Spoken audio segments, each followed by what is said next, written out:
Hi patrons, I wanted to take you around the living room. The living room has been the indoor project over the winter, and now that it's mostly complete, we thought we'd just give you a little tour and see what we did. And I'm really excited because this has been, oh gosh, I don't know, it's been in my mind for like a couple years now probably. Working out different ways to organize my living room so that it is a little bit more functional for us, or a lot more functional for us. We needed a lot more storage space. We live in this room and the kitchen, of course, too. So I just needed a lot more storage space, and I'm really excited with the way it turned out, and I'll just take you around and show you a few little things.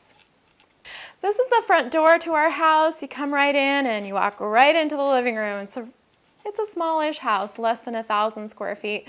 So we don't have any kind of entryway or mudroom or anything like that, which would be my dream house. But I just wanted to create kind of like an entryway where people could come in, hang up their coats, put their hats or their scarves or things like that.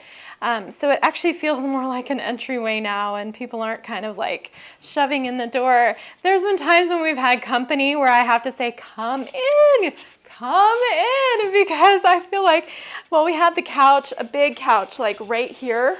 And so when people would open the door, it was kind of like, okay, and if there was more than just 2 or 3 people, you'd have to invite the people to keep walking in so the rest of them could come in too. It was kind of awkward for guests. So I wanted to solve that problem. Plus I wanted to create somewhere where people could hang up their things, put down their bags, or, I just feel like having an entryway into your house is welcoming, and it's not only welcoming for you, but also for your guests. And so this maybe 20 square feet area. So I've kind of created that in the living room. This wall, I really wanted to create more interest and texture in here.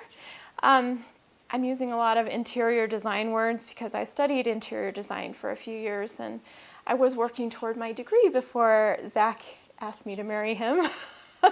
So I never finished that. We got married pretty much right away. But I love interior design, and so I kind of get to play with that in my house. Anyway, so I wanted to create texture here, so we put up some paneling. They're just some planks. Actually, they are picket fence posts that we used for planks. My dad planed them down so they were smooth. I decided to paint this part and leave this part bare to give a lot more texture to the room. I love this shelf right here. It's a nice place to lay keys, or a good landing zone. Plus, I get to display my grandma's teacups. And here I have my, not brand new, my new piano, new to me in the last few months. Some patrons decided that they didn't want it anymore, and they're friends of ours. And so they asked me, they found out I play, they didn't know that I play, and they asked me if I wanted it. And so they brought it from Texas in the back of their truck, and we unloaded it one afternoon. And I've always played the piano ever since I was a little girl, and I've really missed it. And it's a part of myself that I've gotten back now, and it's really exciting for me to be able to sit down and play. And I've gotten a little bit better. Like I'm not at my college performance level, but I'm marginally below that. So I'm getting better. This is the hallway. If you've lived in a manufactured home, or if you've ever been in one, you know that it comes with these moldings. Like this one is coming off right now. They're just not durable. They're just tacked up there with some finishing nails. They come off all the time. These right here, that one just popped right off. They are put over the cracks so that they don't have to mud and so that they don't have to tape and mud the drywall.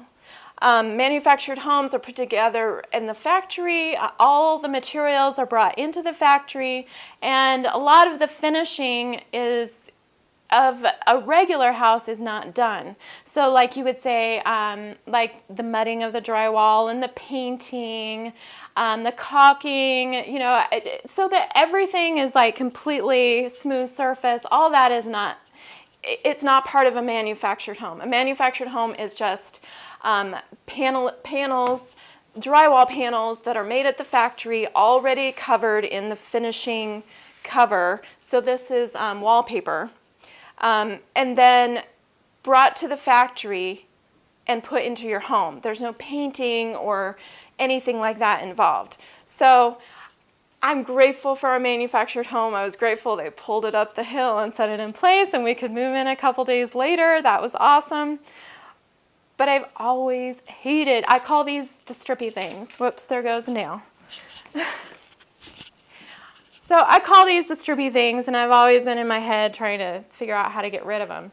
So the whole house was covered with those to cover up the seams where the drywall meets. So we decided to pull all those things down. My dad has really gotten down to sealing the cracks. It's down to a science. So really you can't see any of the cracks in here anymore. Some of the shelving covered it up. I know where they are, but nobody else would notice them. Let's see. The primary thing in this room I wanted to do was get a nice shelving system. Our book collection is growing. You know, we homeschool and we've accumulated a lot of books, and I know that we will keep accumulating books over the years. Books is one of those things I really am leery to get rid of. So this is the shelving system around the window, plus a window seat with storage below. So right now it's just extra blankets, sleeping bags, camping gear, stuff like that under there. This is really cool right next to the door, because I got a stack of drawers. All of this my dad made, and I painted and created design, of course. So Zach has his binoculars in here, flashlights, his coyote calls, things that he needs to grab before he heads outside. Over here is really all of my homeschool books. Of course, the top shelf I can't reach, so that's purely decoration. But all of this is homeschool stuff. This inside, I had so many different plans. I looked at so many different pictures on Pinterest, trying to create my shelving unit that would work the best for us. And I had a lot of different designs in my head, but I finally decided to go with a secretary desk. And this, it just flips right open. Like, look at my mess inside. I'm really kind of embarrassed to show you our homeschool mess, but there it is in all of its glory. But the awesome thing is that I can just shut it and no one knows. But when we're ready to pull our stuff out, we can open this up, and this is a desk. It actually has a little bracket that it sits on that is painted the same color as the wall, so you don't really notice it that much. And then turn the chair.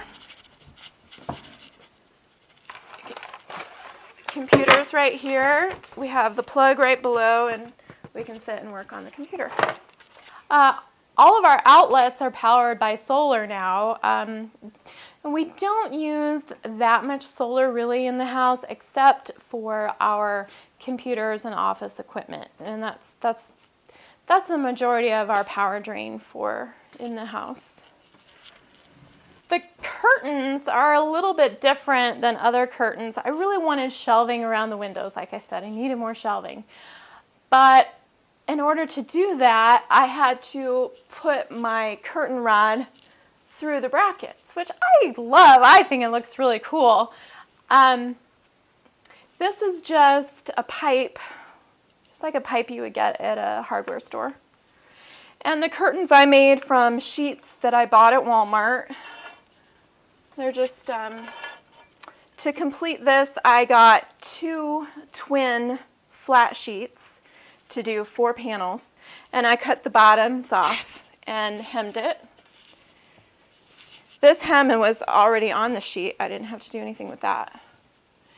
And then what I did was I sewed shower rings on the top for the curtain rings.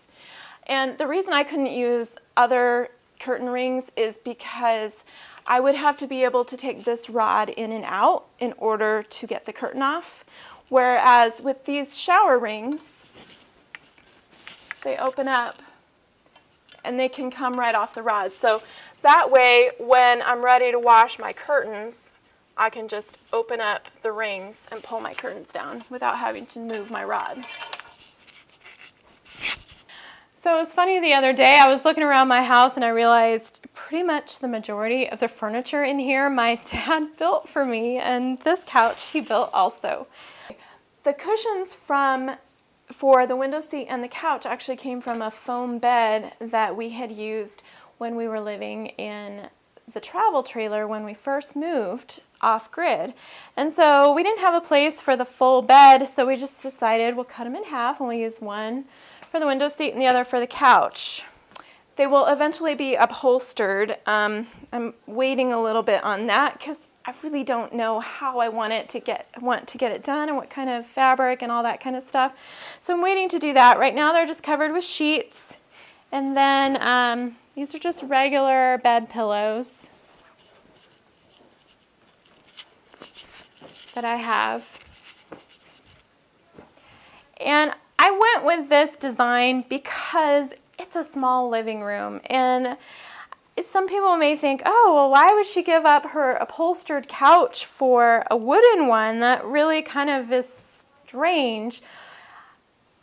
I love this little couch, and it fits really nice in the space, and I got to design exactly how big it would be. Plus, the length is the length of a full-size bed. So someone can sleep on this, no problem. It's wide enough, it's as wide as a cot would be, plus it's the length of a full-size bed. So if we ever need to, someone can sleep on this. I always, when I look at a small house, living in a small house, so it has its challenges. I'm not living in a tiny house at all. I'm not saying my house is tiny. It certainly isn't. It's a really nice size for us. I actually wouldn't want it to be any bigger or smaller. But when you're living in a smaller space, I think that you need to keep in mind everything needs to do double duty. And so if you look around my living room, the couch can be a bed. It is a couch, but the couch can be a bed.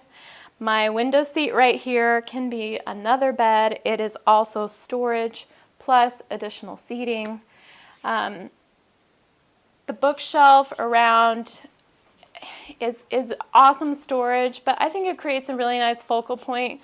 My cupboards and drawers here create something to lean against. This is actually my favorite place to sit in the afternoon when I'm writing and working on the computer. I'll sit right here, but it's storage. So when you live in a small space, it's really important, and I've really been intentional in trying to create a space that with items that do double duty. Our chest right here is something that Zach had years ago. It was brought back from World War II. It was brought back from World War II by his grandpa. Great-grandpa? Grandfather, yeah, grandpa. Okay. It was brought back from World War II by his grandpa. But guess what? It's our coffee table.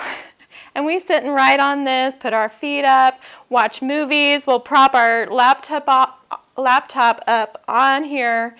We'll all sit on the couch for family movie night once a week. Plus, guess what? It's packed full of Zach's things. So I'm just saying that a lot of times living in a small space makes it necessary for everything to have a dual purpose. So thank you for watching, patrons. We appreciate you so much. We just wanted to give you a little tour of the living room and let you know how it turned out.